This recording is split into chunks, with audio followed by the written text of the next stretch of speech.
नमस्कार, मैं ब्योमकेश मेहर आपको स्वागत कर रहा हूँ। देखिए, अभी it's a very crucial time. अभी प्रीलिम्स खत्म हो गया है and those who are the serious aspirant mains अभी हाल ही में है एग्ज़ाम। और सच बताऊँ तो प्रीलिम्स तो केवल क्वालिफाइंग था, मेंस ही मेन है। ठीक है?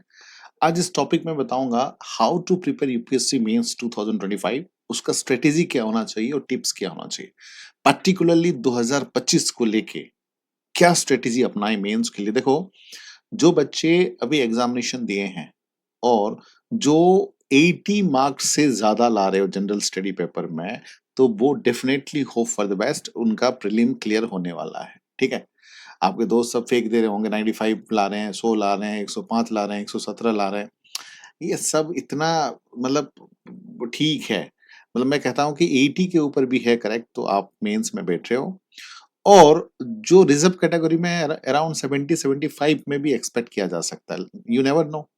चलिए एनीवे, बट ये वीडियो सबके लिए बेस्ट होने वाला है। द रीजन बिहाइंड दैट कि आप इस बार मेंस में बैठोगे तो भी ठीक है। अगर इन केस आपका एग्जाम अच्छा नहीं हुआ या those are the first beginner, वो लोग भी अगर मेंस के हिसाब से तैयारी करोगे तो आपका प्रिपरेशन बेटर रहेगा। देखो, यूपीएससी अगर 100% प्रिपरेशन कर रहे हो तो 80%, मैं हमेशा बोलता हूं कि 80% focused should be on the mains preparation and rest 20% should be on the prelims. Reason behind that कि प्रीलिम्स केवल आपका क्वालिफाइंग है। प्रीलिम्स जो है केवल आपका क्वालिफाइंग है। मेंस एक्चुअली मेंस है। मेंस में ही आपका रैंक आएगा, मेंस में ही आपका सिलेक्शन होगा। और मेंस अच्छा करोगे तब जाके आप टॉप रैंक में, top 20, top 50, top 10, top 5, top 1 में रहोगे। और मेंस का सबसे मेन चीज है आंसर राइटिंग प्रैक्टिस। जितना ज्यादा नोट बनाओगे, ब्रीफ नोट, उतना बेहतर आंसर लिखोगे।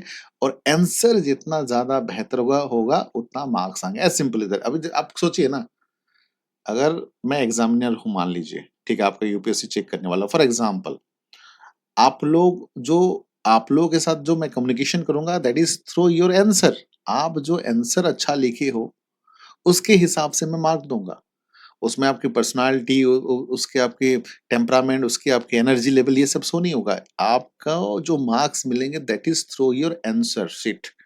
तो आंसर शीट में क्या होगा? आंसर राइटिंग होना चाहिए, अच्छा तरह होना चाहिए। क्योंकि मेंस में जो लोग बैठते हैं, सच बताऊं तो ऑलमोस्ट सबको टॉपिक पता होता है, सब लोग आंसर सही देते हैं। रीजन बिहाइंड दैट कि आंसर राइटिंग प्रैक्टिस और टाइम मैनेजमेंट कैसे होता है, वो खेल है। मैं देखो, जैसे कि मेंस में कई सारे क्वेश्चन आते हैं बेटा। देखो, कई सारे क्वेश्चन आते हैं मेंस में। फॉर एग्जांपल, जैसे कि क्वेश्चन आएंगे डिस्कस से लेकर, डिस्कस हो सकता है, डिफरेंशिएट हो सकता है, एग्जामाइन हो सकता है, एनालाइज हो सकता है, सिमिलरिटी हो सकता है, क्रिटिकल इवैल्यूएशन हो सकता है, इलुसिडेट हो सकता है, डिस्क्राइब हो सकता है। तो उसका मीनिंग एक नहीं है, उसका मीनिंग अलग अलग है। हम चीजों को समझना पड़ेगा, समझना पड़ेगा। अब जैसे कि फॉर एग्जांपल क्वेश्चन आता है, ठीक है, कोई भी क्वेश्चन उठा के देख लीजिए। अगर अगर क्वेश्चन आता है कि पावर ऑफ द प्रेसिडेंट और पावर ऑफ द गवर्नर के बीच में डिफरेंट करिए, या फिर फंडामेंटल राइट या डीपीएसपी, या फिर वर्ल्ड बैंक और आईएमएफ, या फिर बुद्धिज्म और जैनिज्म, ये सब टॉपिक में अगर पूछा जाए कि डिस्कस करिए, डिफरेंशिएट करिए, एग्जामिन करिए, एनालाइज करिए, सिमिलरिटी बताइए, क्रिटिकल इवैल्यूएट करिए, तो अलग अलग होगा। चाहे अब जैसे कि क्वेश्चन है गरम दल या नरम दल, या क्वेश्चन है सोशलिस्ट और कैपिटलिस्ट इकोनॉमी, या फिर वैदिक पीरियड या पोस्ट वैदिक पीरियड, या मौर्यन या गुप्त, या अटॉर्नी जनरल ऑफ इंडिया या advocate general of the India, या रिन्यूएबल एनर्जी या नॉन रिन्यूएबल एनर्जी, या महात्मा गांधी या सुभाष चंद्र बोस, या क्लाइमेट चेंज या सस्टेनेबल डेवलपमेंट, कुछ भी। तो उन दोनों के बीच में डिस्कस हो सकता है, डिफरेंशिएट हो सकता है, एग्जामाइन हो सकता है, एनालाइज हो सकता है, सिमिलरिटी हो सकता है, क्रिटिकल इवैल्यूएशन हो सकता है। अब जब सिमिलरिटी की बात करें, फॉर एग्जांपल बुद्धिज्म जैनिज्म में, आपको सिमिलर चीजें बताना है। कंपैरिजन पूछ रहा है तो आपको डिफरेंशिएट बनाना है, अलग अलग चीज बनाना है। डिस्कस मतलब दोनों के बारे में डिस्कस करना है। ठीक है। एग्जामिन मतलब हर चीज में एग्जामिन करना है, प्लस पॉइंट भी, नेगेटिव पॉइंट भी, और बताना भी, कंक्लूजन भी बताना है।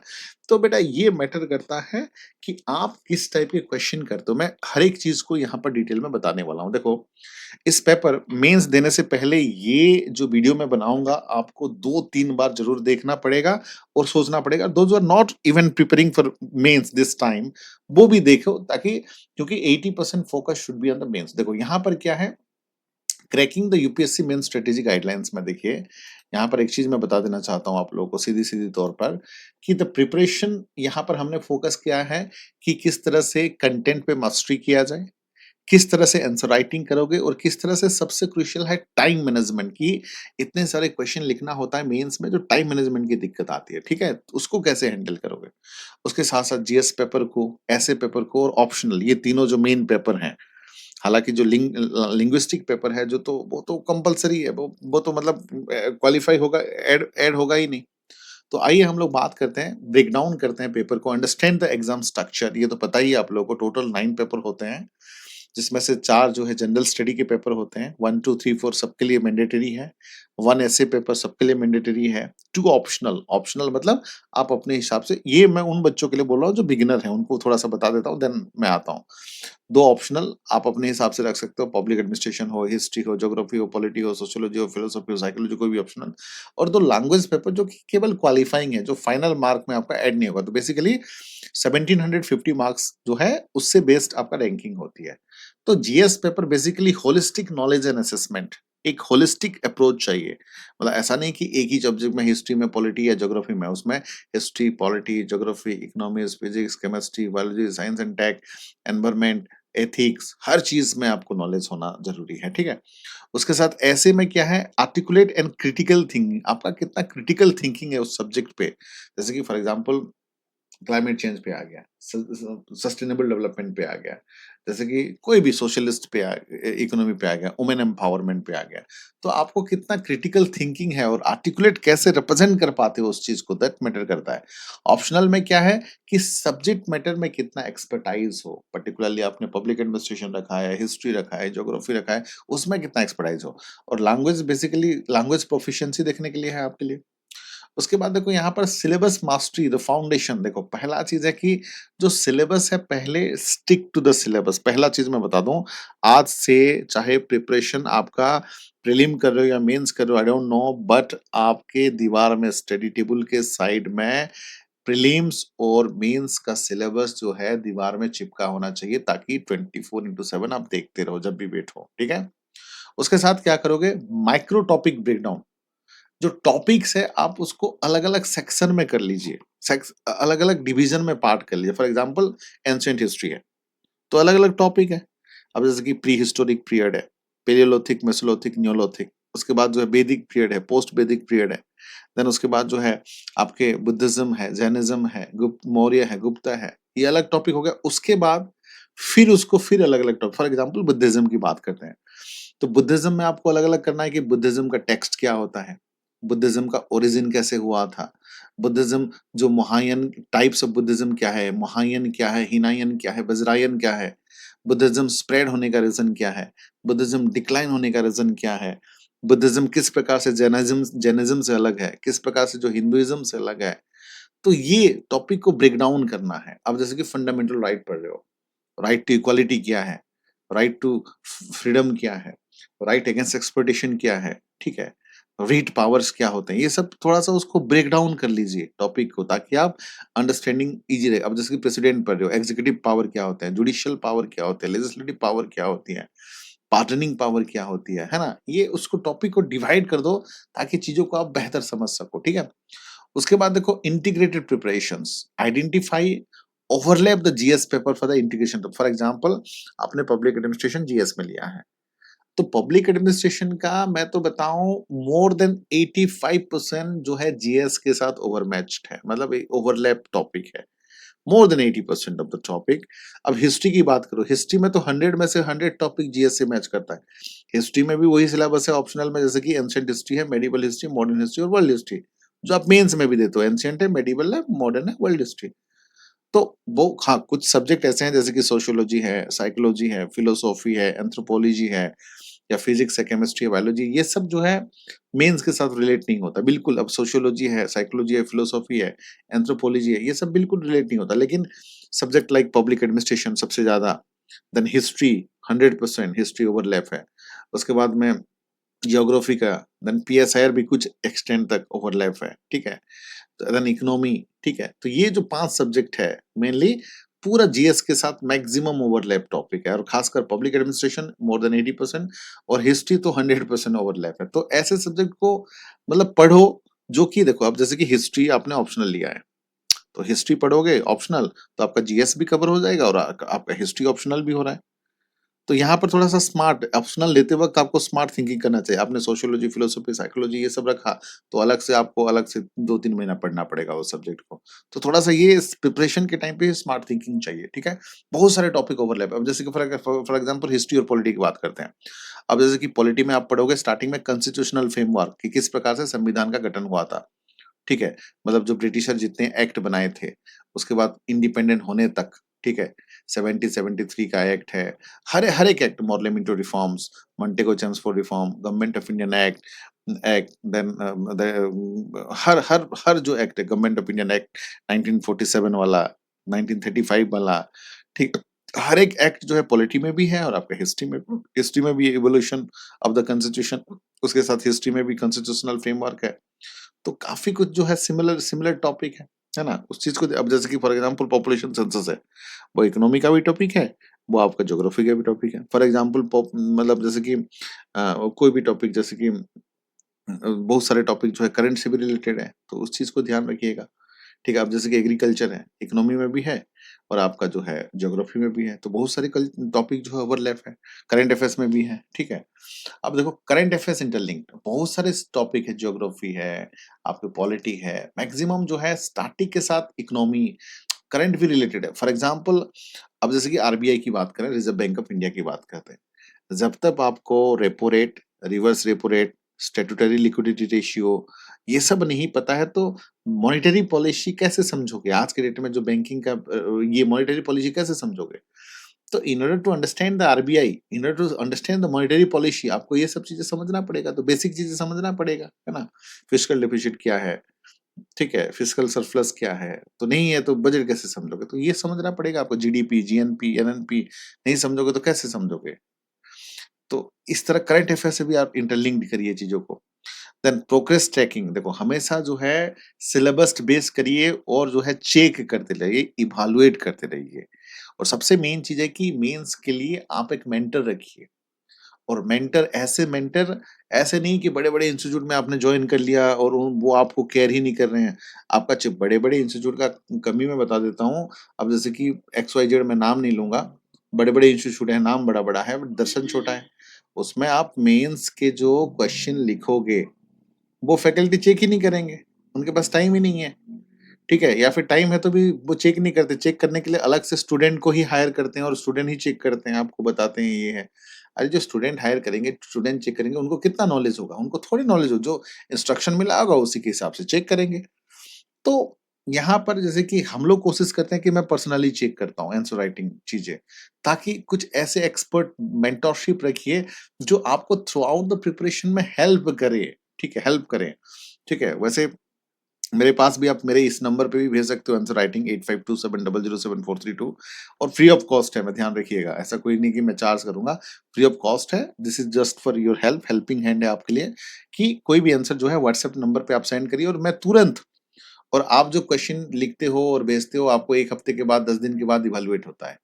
तो आज पॉलिटी पढ़ रहे हो तो 10 दिन के बाद आपका दिमाग चेंज हो गया होगा, लेकिन मेरा जो है यहाँ पर 24 आवर्स के अंदर जैसे ही मैं देखूँगा आपका मैसेज, मैं तुरंत जो है रिप्लाई करूँगा, तुरंत फीडबैक दूँगा, ठीक है? यही नंबर पे आप कर सकते हो 8527007432 of course this is my number.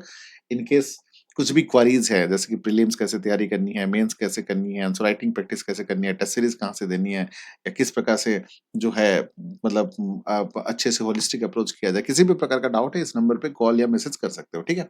चलिए, अब देखो answer writing the art of presentations. देखो आंसर राइटिंग जो है सबसे क्रूशियल चीज है। देखो एक चीज बिफोर डिस्कसिंग दिस एक चीज मैं बता रहा हूँ। देखो जब भी आपके question the type of question put up होते हैं, देखो उसमें वर्ड रहता है जैसे कि डिस्कस रहता है, ठीक है? वर्ड रहता है जैसे कि डिस्क्राइब रहता है, ठीक है? डिस्क्राइब वर्ड रहता है जैसे कि एक्सप्लेन रहता है, डिफरेंशिएट रहता है, डिस्टिंग्विश रहता है, एग्जामिन रहता है, एनुमरेट रहता है, रीजन रहता है, एनालाइज। सबका मतलब एक नहीं होता है, सबका मीनिंग है अलग अलग होता है, अलग अलग होता है। ये try to understand this point. For example मैं बता रहा हूँ, अब आंसर राइटिंग का स्किल है, मतलब जैसे कि फॉर एग्जाम्पल आपको बुद्धिज्म और जैनिज्म के बीच में पूछा गया है या फंडामेंटल राइट और फंडामेंटल ड्यूटीज के बीच में पूछा गया। क्वेश्चन ये है कि differentiate between Buddhism and Jainism, या differentiate between fundamental right and DPSC, या फिर differentiate between World Bank and IMF, और differentiate between the power of president and governor. Differentiate का मतलब है यहाँ पर आपको अलग अलग क्या है बताना है, गवर्नर और प्रेसिडेंट का पावर अलग अलग क्या है बताना है, फंडामेंटल राइट और डीपीएसपी अलग अलग क्या है बताना है, वर्ल्ड बैंक और आईएमएफ, और अलग अलग क्या है बताना है आपको बुद्धिज्म और जैनिज्म में। डिफरेंशिएट का है। सेम क्वेश्चन अगर पुटअप होता कि what is the similarity between power of the president and power of the governor, same same question को सिमिलरिटी वर्ड लिख दो। अब डिफरेंशिएट वर्ड है, अब सिमिलरिटी है, सेम क्वेश्चन जैसे कि प्रेसिडेंट और गवर्नर, फंडामेंटल राइट और डीपीएससी, वर्ल्ड बैंक और आईएमएफ, और बुद्धिज्म और जैनिज्म। सिमिलरिटी मतलब यहाँ पर बुद्धिज्म और जैनिज्म में क्या अलग है वो लिखना नहीं है, क्या सिमिलर चीजें वही लिखना है। यहाँ पर पावर ऑफ द प्रेसिडेंट और गवर्नर का क्या अलग है लिखना नहीं है, क्या सिमिलर है वही लिखना है। अब यहाँ पर फंडामेंटल राइट और डीपीएससी में क्या सिमिलर है लिखना है, वर्ल्ड बैंक और आईएमएफ में क्या सिमिलर है। फॉर एग्जांपल जैसे कि पावर ऑफ द प्रेसिडेंट और गवर्नर में सिमिलर क्या है, एग्जीक्यूटिव पावर सिमिलर है, जुडिशियल पावर सिमिलर है, जो क्षमा देने का शक्ति है ऑलमोस्ट सिमिलर है, ठीक है। और अलग क्या है, डिफरेंशिएट में क्या है, जैसे कि डिप्लोमेटिक पावर केवल प्रेसिडेंट के पास है, गवर्नर का नहीं है। इंटरनेशनल जो पावर होती है, दूसरे कंट्री के साथ संपर्क रखने वाला पावर। अब इमरजेंसी पावर, नेशनल इमरजेंसी वाला लगाने का पावर प्रेसिडेंट का है, गवर्नर का नहीं। ये डिफरेंशिएट में आ गया। अब जैसे कि बुद्धिज्म और जैनिज्म की बात करूं, सिमिलरिटी में क्या होगा कि दोनों ही हिंदुइज्म से अलग हुए हैं, ठीक है। दोनों ही पीस सेंट्रिक हैं, दोनों में पीस है, शांति है। दोनों इक्वालिटी पे बिलीव करते हैं, मतलब जैसे कि जो सिस्टम है ब्राह्मण, क्षत्रिय, वैश्य, शूद्र, इस पे बिलीव नहीं करते। ये है सिमिलरिटी। अलग क्या है कि जैनिज्म जो है एक्सट्रीम फॉर्म पे बिलीव करते हैं। वहां के लोग जो है कपड़े भी नहीं पहनते हैं, जैसे कि वहां पर भी दो प्रकार के लोग होते हैं, और यहाँ पर जो है ये मध्यम पाथ को फॉलो करते हैं। तो ये चीजें होगी अलग अलग।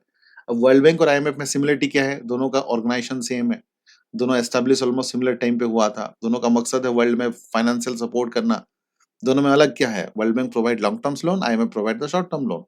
वर्ल्ड बैंक का हेड जो होता है यूएसए, आईएमएफ का हेड जो होता है यूरोपियन कंट्रीज। तो ये अलग हो गया। तो कहने का मतलब है, तो यहाँ पर जो है चीजें जो है, अब जैसे कि सोशलिस्ट और कैपिटलिस्ट हो सकता है, गरम दल नरम दल, तो आप वर्ड को समझिए। डिस्कस पूछा है, डिस्क्राइब पूछा है, एक्सप्लेन पूछा है, डिफरेंशिएट पूछा है, डिस्टिंग्विश पूछा है, एग्जामिन पूछा है, एनुमरेट, रीजन और एनालाइज। देखो एक चीज यहाँ पर बता देता हूँ, जैसे कि फॉर एग्जांपल छोटा सा मैं एग्जांपल दे रहा हूँ। जैसे कि फॉर एग्जांपल डिस्कस डिस्कस पूछा है, ये डिस्कस वर्ड पूछा है, ठीक है ना, डिस्कस पूछा है, ठीक है। तो यहाँ पर आपको डिस्कस करना है, ठीक है, टॉपिक का डिस्कस करना है, मतलब आपको आर्गुमेंट देना है अगेंस्ट में और फेवर में, प्लस पॉइंट में भी देना है, मतलब अगेंस्ट में भी और प्लस पॉइंट में भी। उसके बाद जो है कंक्लूजन आना है, बेस्ड ऑन जो है एविडेंस के हिसाब से कंक्लूजन भी आना है। अगर पूछा है, देखो मैं थोड़ा सा एग्जांपल दे रहा हूँ। डिस्क्राइब पूछा है, ठीक है। डिस्क्राइब मतलब this type of asks for the detail and factual account of the topic. उसमें आउटलाइन इट्स की फीचर्स एंड कैरेक्टरिस्टिक, उसका कैरेक्टरिस्टिक बताना है, उसका आउटलाइन की फीचर बताना है, उस टॉपिक के बारे में तो ओवरऑल बताना है। अगर पूछा है एक्सप्लेन करने के बारे में, तो this type required providing the cause and effect of the phenomena of the concept, making it clear and understandable. पूरा क्लियर करना है, अंडरस्टैंडेबल करना है और फिनोमिनल बताना है। उसके बाद अगर डिफरेंशिएट पूछा है, तो दोनों में अलग अलग क्या चीज है वो चीजें हाईलाइट करना है, सिमिलर चीजें नहीं करना है। यहाँ पर कंसेप्ट क्या अलग हो सकती है, क्या फीचर्स अलग हो सकती है, ये सब पे करना है। और डिस्टिंग्विश भी ऑलमोस्ट सिमिलर है, डिफरेंशिएट और डिस्टिंग्विश ऑलमोस्ट सिमिलर है, ठीक है। और यहाँ पर अगर पूछा है एग्जामिन, देखो ध्यान रखिएगा, एग्जामिन लेकिन अलग है। एग्जामिन पूछा है तो उसका स्ट्रेंथ क्या है ये बताना है, वीकनेस क्या है बताना है, उसका इम्प्लीकेशन क्या है बताना है, उसका फेवर आर्गुमेंट और फेवर जो है उसके सपोर्ट में और अपोज में दोनों में बताना है। एग्जामिन मतलब एनुमरेट का मतलब क्या है, इट्स काइंड ऑफ डिस्क्राइब करना, आउटलाइन, आउटलाइन की पॉइंट फैक्टर। अब रीजन तो सबको पता है, रीजन तो सबको पता है, रीजन देना, ठीक है, कि जस्टिफिकेशन देना, एक्सप्लेनेशन करना है, लॉजिकल आर्गुमेंट देना है, एविडेंस देना है, रीजन बताना है आपको। अब जैसे कि एनालिसिस पूछा है, ठीक है, ये क्वेश्चन में आपको जो है एक तरफ से कंक्लूजन की तरह आना है कि पॉजिटिव एनालाइज करके। फर्स्ट है कि एक तरफ से require the break down a complex topic into the component, बड़े टॉपिक को छोटे छोटे कंपोनेंट में करना है। then examine their relationship, then drawing conclusion। for example देखो एग्जांपल दूं, डिस्कस कोई भी क्वेश्चन हो सकता है, जैसे कि discuss the challenge faced by the Indian agriculture sector in achieving the sustainable development. अब जैसे कि डिस्क्राइब की बात करूं, describe the different type of ecosystem found in India, या describe about Mahayana, Vajrayana and Hinayana, या describe about the World Bank, या describe about the power of president, कुछ भी हो सकता है, डिस्क्राइब करना है।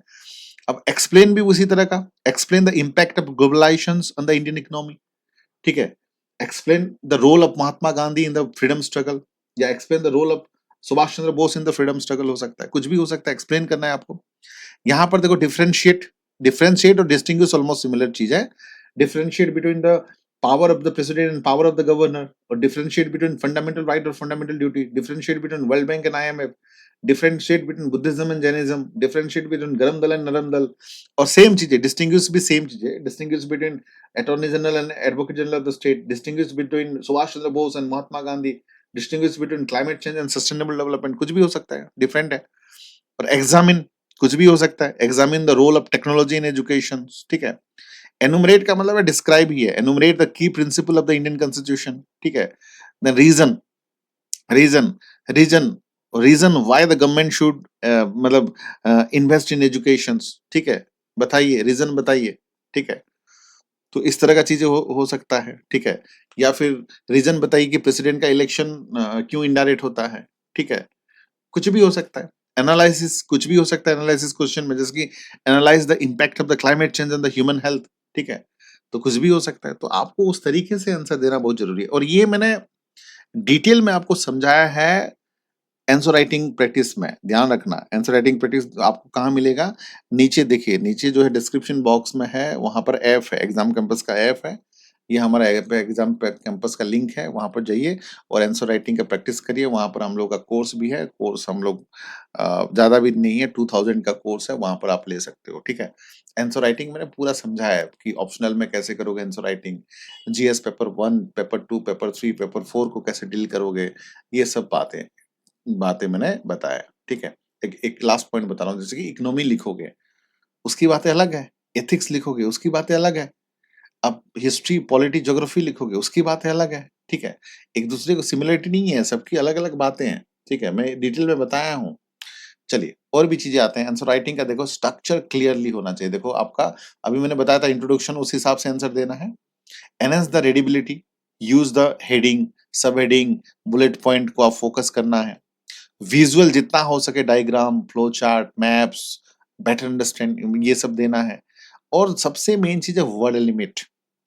वर्ड लिमिट में नहीं लिखोगे तो आप, पहला तो चीज है, सब नहीं कर पाओगे। उसके साथ साथ आपको क्वालिटी पे फोकस करना है, क्वांटिटी पे फोकस नहीं करना है। ये जो ऐसा नहीं है कि आप ज्यादा लिखोगे तो ज्यादा मार्क मिलेगा, शुड फोकस ऑन क्वालिटी, ठीक है। देन उसके बाद देखो content enrichment beyond the basics, ठीक है। अब देखो एक चीज है, अलग अलग तरीके से आप सोचिए क्वेश्चन को, जैसे कि डाइवर्स पर्सपेक्टिव्स में इकोनॉमिक, मतलब इकोनॉमी से जोड़िए, सोशल एस्पेक्ट से जोड़िए, पॉलिटिकल एस्पेक्ट से जोड़िए, एथिकल पॉइंट से जोड़िए, और आपका क्वेश्चन को, आंसर को बेहतर करिए।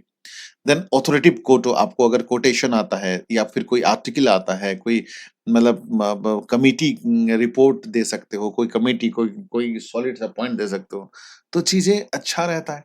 अब जैसे कि फॉर एग्जांपल आप सिंपली लिख रहे हो, ठीक है, आप ऐसे लिख रहे हो कि according to the part 5th of the constitution, according to article 124 to 147, Supreme Court says that, अगर बोलते हो तो कितना वजन रह रहा है कि पार्ट 5th आपने कहा, और आपने जो सुप्रीम कोर्ट आर्टिकल भी बताया 124 टू 147, तो उसमें क्या है, एग्जामिनर को भी पता है कि आपको पता है, नॉलेज है, आप ऐसे तुक्का नहीं मार रहे हो, तो उसमें आपको मार्क मिलेगा।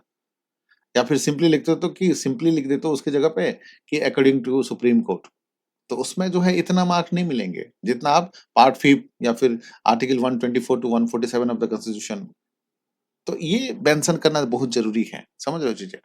तो दैट इज व्हाट, जितना डाटा भी हो, रिपोर्ट हो, कमेटी हो, कॉन्स्टिट्यूशनल आर्टिकल हो, ये सब दीजिए, और रियल वर्ल्ड एग्जाम्पल दीजिए, ठीक है। चाहे वो केस स्टडी हो सकता है, रियल वर्ल्ड एग्जाम्पल से आप रिलेवेंट आपको ये करिए। अब जैसे कि फॉर एग्जाम्पल इंडिया यूएस के बीच में रिलेशनशिप हो रहा है, आप देख रहे हो अभी प्रेजेंट किस तरह से रिलेशन हो रहा है अभी। अब जैसे कि यूएसए ने जो है हमें तारीफ पे तारीफ, तारीफ वार वार एक्चुअली कर रहा है, हमारे लोगों को इलीगल माइग्रेंट कह के भेज दिया है, उसके बाद जो है जो इंसिडेंट हुए हैं हार्वर्ड यूनिवर्सिटी में बैन कर दिया है, ठीक है?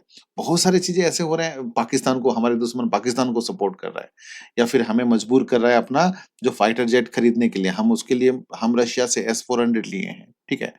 तो कहीं न कहीं ये प्रैक्टिकल अभी जो चीज़ें हो रहा है, तो उसके ऊपर कुछ भी चीज़ें बताओगे तो that will be very helpful, ठीक है?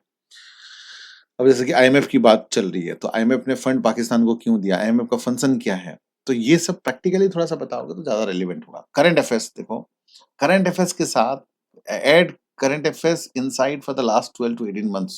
करंट अफेयर्स को भी आप पढ़िए और करंट अफेयर्स के साथ इंटरलिंक करिए, आपको मार्क्स ज़्यादा मिलेंगे। उसके बाद देखो सबसे क्रूशियल थिंग है टाइम मैनेजमेंट, ठीक है? टाइम मैनेजमेंट में कितना एक्सपर्ट हो? देखो फर्स्ट है एलोकेट टाइम। आप जो है एलोकेट टाइम पर question based on the marks and difficulty. Marks के हिसाब से आप पहले ही टाइम सेट कर लो कि कितना कितना मार्क्स को कितना टाइम में दूंगा और डिफिकल्टी लेवल के हिसाब से भी दो। उसके साथ देखो एक चीज मैं बता दूं, practice under the time condition. आप जब भी जो है टेस्ट सीरीज देते हो, जब भी घर में लिखते हो, तो आप चाहे घर में लिखो चाहे कोचिंग में जाके आप टेस्ट सीरीज दो, लेकिन टाइम बाउंड करिए। और देखिए एक चीज है, आपको 1 आवर में जो जितना क्वेश्चन लिखना है उसको कोशिश करिए 45 मिनट्स में कंप्लीट करने का। आपको 30 मिनट में कंप्लीट करना है तो उसको कोशिश करिए 25 मिनट में कंप्लीट कर लो। आप हमेशा एडवांस एडवांस करिए, लेट मत करिए। मतलब अगर अगर 1 घंटा प्रैक्टिस कर रहे हो तो आपको 45 मिनट्स में चीजें कंप्लीट होना चाहिए। यहाँ पर 45 मिनट्स होगा तो एग्जाम प्रेशर में वो 1 आवर हो जाएगा, ध्यान रखिएगा, क्योंकि एग्जाम में नया चीज आएंगे, नए कंसेप्ट आएंगे। एग्जाम प्रेशर अलग चीज है, समझ रहे हो चीजें। और एक ये सबसे इंपॉर्टेंट चीज है, देखो यही सब तो स्ट्रेटेजी है, scan and prioritise. Use the first 10 minute to scan the paper and prioritise the question. पहला 10 मिनट, 10 मिनट हो सकता है, 5 मिनट हो सकता है, 7 मिनट, जैसे ही आपके ऊपर डिपेंड है। तो पहले क्वेश्चन को एक बार पढ़ लो, ओवरलुक कर लो, फिर देखो कि कौन सा क्वेश्चन को मैं पहले लिखता हूँ, कौन सा क्वेश्चन को बाद में। जो आपको नहीं आता है उसको बाद के लिए छोड़ दीजिए, जो बहुत अच्छा से आता है उसको फटाफट लिखिए, समझ रहे हो चीजें। Then review and refine. उसके बाद जो है कि 5 to 10 minutes for review and final touch of your answer. हमेशा जो है 5-10 मिनट जो है बैकअप में रखिए, ताकि आप फाइनल टच देखो। कभी कभी क्या होता है ना, हम क्वेश्चन पढ़ लेते हैं, ठीक है? जैसे कि एक स्टूडेंट अभी हाल ही में मीट किया था लास्ट वीक, मुझे बता रहा था कि क्वेश्चन जो दोनों का क्वेश्चन वो आंसर सही लिखा है, लेकिन वो 5th नंबर का क्वेश्चन की जगह पे 6th नंबर पे लिख दिया है और 6th नंबर की जगह पे 7th नंबर लिख दिया है। मतलब 5th का जो आंसर होना चाहिए, क्योंकि क्वेश्चन जो है आपके ऊपर रहता है, उसके नीचे फिफ्थ का क्वेश्चन के साथ 5th का आंसर लिखना चाहिए। बट उसने जो है क्वेश्चन पेपर देखा और लिखा है, उसने जो है वहां पढ़ना भूल गया था, आंसर राइटिंग में देखना भूल गया था, वो क्वेश्चन को देखा, तो क्वेश्चन को देख के 5th का 6th में और 6th का 7th में लिख दिया है। तो ये तो खतरनाक चीज है फिर, ठीक है? तो ऐसे चीजें, ऐसे ब्लंडर सब मत करना, ठीक है?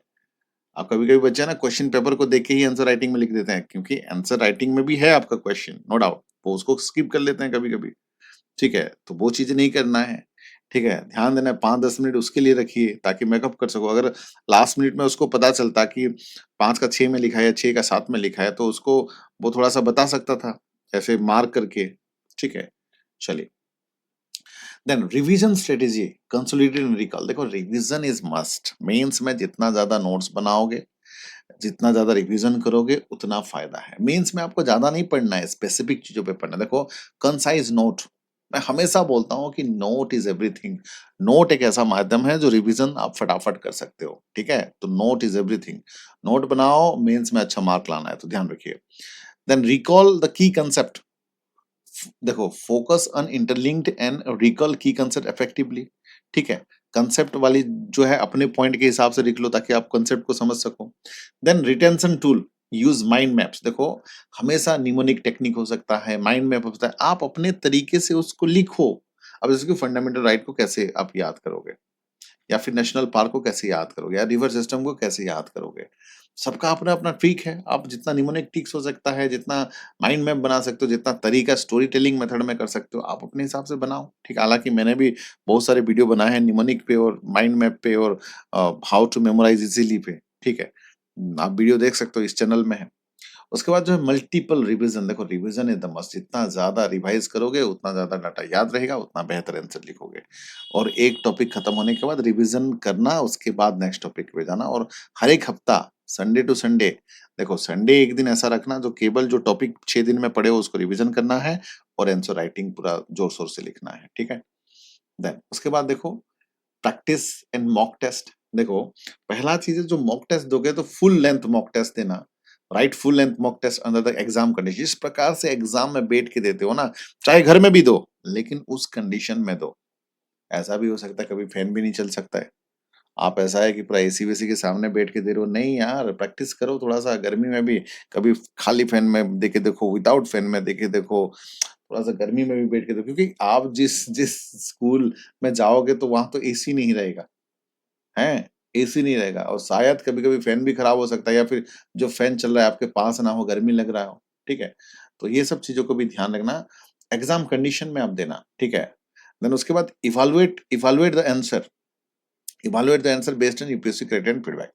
देखो खुद का आंसर खुद इवेलुएट करोगे तो अपने मुंह मियां मिट्टू टाइप हो जाएगा।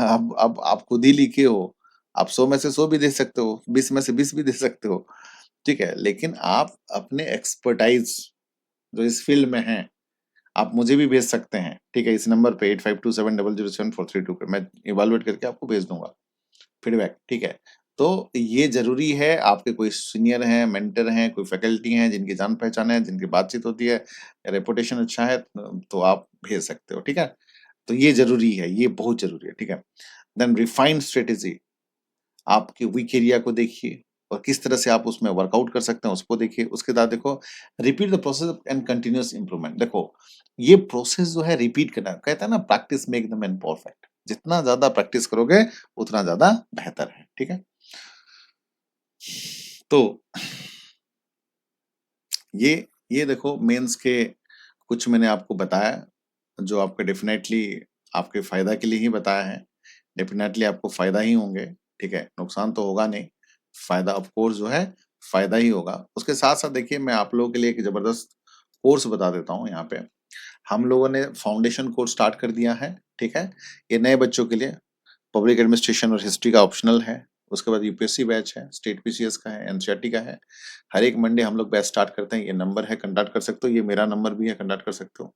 यहाँ पर स्टोरी टेलिंग, पर्सनल मेंटरशिप, सब कुछ, test series, mains writing, then test series, then उसके बाद जो एग्जाम ओरिएंटेड सब कुछ रहेगा। उसके साथ इंडिविजुअल कोर्स भी है, हिस्ट्री, पॉलिटी, ज्योग्राफी, इकोनॉमिक्स का, उसको भी अवेल कर सकते हो। उसके साथ साथ ऑप्शनल है। उसके साथ फाउंडेशन बैच अभी हमने स्टार्ट कर दिया है, दोज आर प्रिपेयरिंग फॉर 2026, ठीक है। 30,000 का 15,000 अभी डिस्काउंट चल रहा है, 50%। उसके साथ अब की बार यूपीएससी पार बैच है जो 20,000 वाला 50% डिस्काउंट चल रहा है। ये मेरा किताब है, अमेजन और फ्लिपकार्ट में मिलेगा आपको।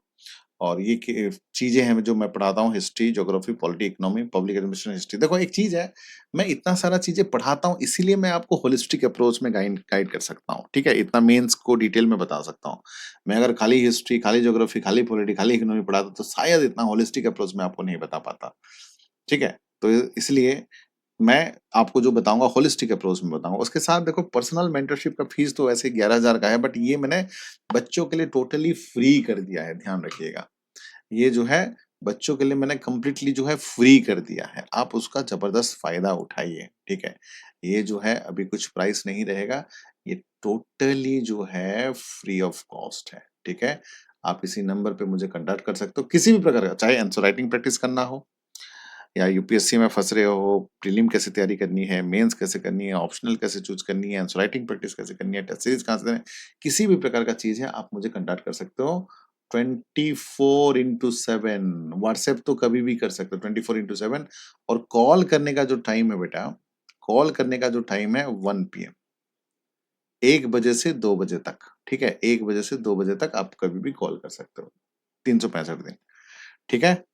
ध्यान रखना, following two mentor at the same time is listening to two different song together, you can't enjoy any of them.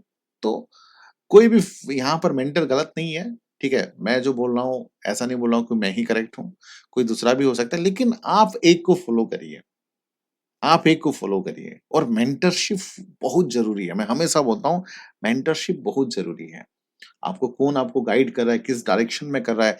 Otherwise आपने हिस्ट्री में पढ़ा होगा, जो स नॉर्मल एक मिडल क्लास का गरीब घर का बेटा चंदू, चंद्रगुप्त मौर्य नहीं बनता अगर चाणक्य उनको हेल्प नहीं करते तो। वो ऐसे ही लाइफ कटाता। चंद्रगुप्त मौर्य नहीं बन पाता चंदू। या फिर मेंटरशिप के बारे में महाभारत बेस्ट एग्जांपल है।